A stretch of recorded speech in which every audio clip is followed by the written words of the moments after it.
Nickelodeon. A classic theme that I'm sure brings back a lot of memories for a lot of people. As a Canadian gal, their programming kinda got spread out over a few channels over here, so if I happen to mention a show today that wasn't technically theirs, please forgive my ADHD. Question for you: what show do you think was the darkest one you watched? Let me know in the comments and let's corrupt some memories. I'm kicking off today with what should be the obvious answer in everybody's minds: All That, and really just every Dan Schneider show ever. He was the guy that ruled the live action domain of Nickelodeon from the 90s until about the 2010s, creating hits like The Amanda Show, Drake and Josh, Kenan and Kel, iCarly, Victorious, Zoe 101. Everything he touched turned into comedy gold for young minds, and his way of doing so shaped a generation. But if you take off the rose-colored glasses and rewatch some of that content, it's actually pretty heinous, suggestive, and icky. And that's without even getting to the behind-the-scenes stuff. Like many other folks, I've been horrified by all of the news that has emerged in the last couple of years. And more recently, everything revealed in the Quiet on Set documentary that came out earlier this week. The documentary covers events that happened behind the scenes at Nickelodeon during that time period. We're talking bullying, misogyny, creeps on set. There are worse words, but I can't say them. There was so much covered in the 4 episodes that while I don't have the time to cover everything, I'll give y'all an overview of the important parts. Let's start with Brian Hearn, who was on All That for 2 seasons, talked about stunts and costumes that made him feel really uncomfortable, and not in just like an awkward way. There was like one scene where a dog licked peanut butter off of his body. There was another one where he wore a tight-fitting costume where he was Noseboy and there was phallic symbols all over his body, where there was like right here. When he was playing a rapper named Little Fetus, he was referred to as a piece of charcoal by an adult when they were working on his flesh tone costume, something that has stuck with him to this day. A combination of writers and actors say that Dan Schneider was unapproachable and created a work environment that was friendly on the surface, but very tense underneath. Folks recalled Schneider making jokes for people to do things that never really felt like jokes, they instead felt like commands. Like, hey, do this and I'll give you money. Come on, and like forcing them to do it. Female writers on The Amanda Show said it was one of the most disturbing parts of their careers. The documentary also details how tightly knit Schneider and young star Amanda Bynes were during that time period. All That star Leanne Frierson recalled her skipping classes with the rest of the cast to pitch ideas, work on projects with them very closely. Katrina Johnson, who was Schneider's previous it girl, was phased all the way out of the way when Bynes came on the show, being seen as no longer the cute young one. Out you go. She had previously been pitched her own show, but when she hit her growth spurt,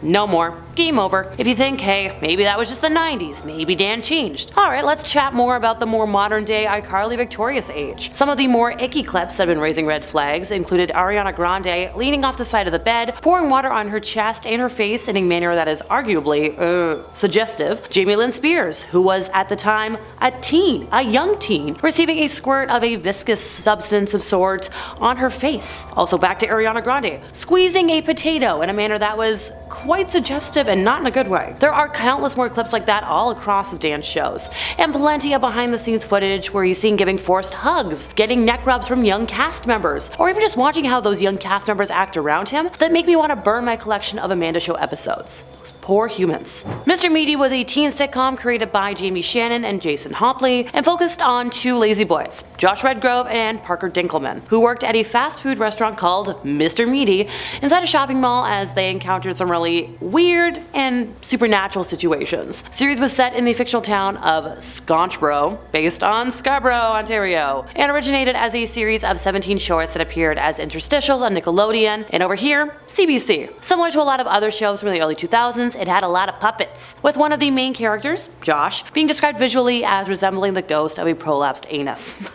I tried watching the Crispy Hand episode in preparation for today, but even for somebody who loves creepy stuff, I just couldn't. This was a character not only deep frying their hand until it was charred, then they ate it.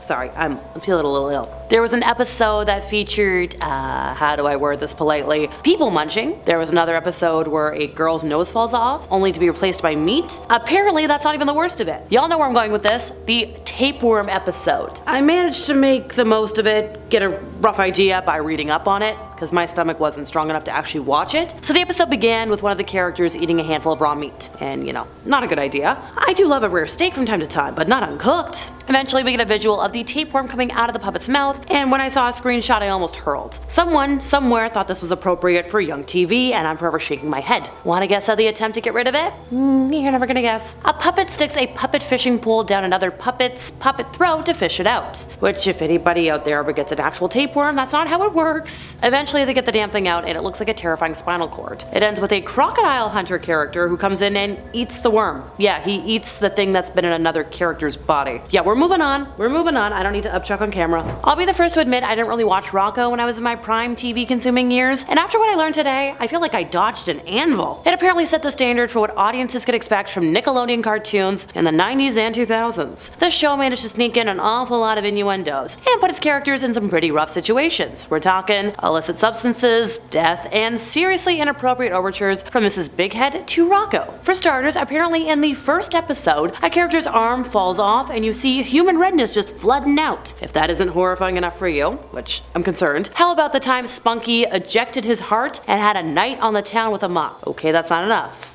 What about the episode where Heifer basically uses a milking machine as a pleasure item? In case even that was tame for you, the episode that takes the cake is the one where Heifer is killed off, sent down to heck. Nickelodeon can temporarily kill off characters to send them down to eternal damnation, but only if it's heck. We can have hellfire, we just can't have hell. We can have everything else, you just can't rot in hell apparently. Here's another Canadian classic, Are You Afraid of the Dark? Yes, I am, and I have been since I was little. Fun fact, my dad had to add a door to my closet when I was young because it creeped me out so much when I was trying to sleep at night. The show was a Canadian and American horror anthology, aired on Nickelodeon from 1992 to 1996, and it led to 2 revival series, with the first from 1999 to 2000, the second debuted in 2019. It revolved around a group of folks who referred to themselves as the Midnight Society. Every episode, at a secret location in the woods at night, one member would tell a scary story to the group. The actual story, rather than the telling, was displayed to those watching at home, and they would begin their story by saying, and I know this, it's iconic, submitted for the approval of the Midnight Society,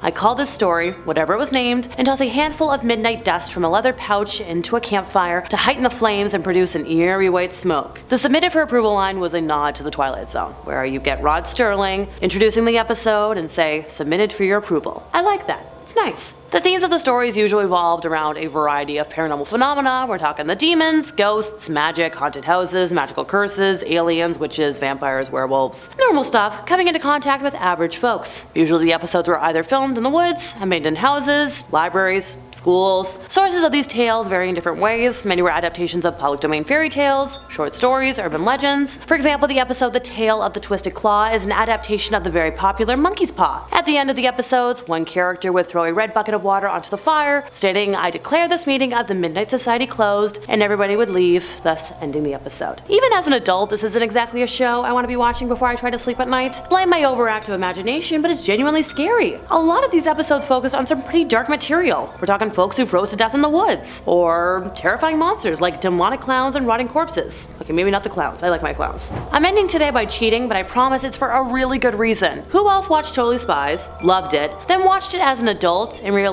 that it's very specifically turn-on coded, for lack of a better word? Look, I can't say F-E-T-I-S-H. Work with me here. I remember really wanting to be Clover when I was younger because I loved how fashionable and fun she was, and who didn't want to own all these super cute pink gadgets? I remember once the Scholastic order form had a set of pink spy gadgets. It was like stationery. I begged my mom to get it for me. She didn't. I was heartbroken. I know. Alexa, get back on point. We're getting there. Let me think of some episodes that corresponded with certain quinks, if you will. And this goes further than Dan Schneider's Thing for Feet. I didn't even mention that, but if you know, you know. Oh, you know what? I've got it. Queen for a Day. The first but not the last time being restricted, or bonded if you will, was shown. Or the Passion Patties episode really showed off feederism. And while I usually try my best not to quink shame, that's one that I have issues with. Seeing it shown to an impressionable audience really ticks me off. How about A Spy is Born? The maid outfits? Really? And that's just a sampling from the first season. Not even the entire show. Let's see, what else we got? Gigantism, foot stuff, schoolgirl outfits, upskirting, lots of brainwashing, some notes of bestiality. masochism, furry stuff, and more. If there's a quink out there, this show had an episode to match. No wonder so many members of my generation grew up to be very twisted in the bedroom department. The Parents Television Council, in their March 2006 report, noted that the show didn't contain offensive language, but they did express some concern about the nature of the violence of the show in an episode where rats were released to psychologically torment Jerry and Clover, and also they made a note of the suggestive content. Yeah, that's the big issue here, rats. Alrighty folks, that's it for me once again before I start hissing like a tea kettle. I've been Alexa, your resident ookie spooky girly, and if you enjoyed my ramblings today, could you help us out by giving this video a like, subscribing if you aren't already, hit the bell for more nostalgia ruining content from us here at Top 5 Scary Videos, and I'll see y'all next time, you lovely spooky people.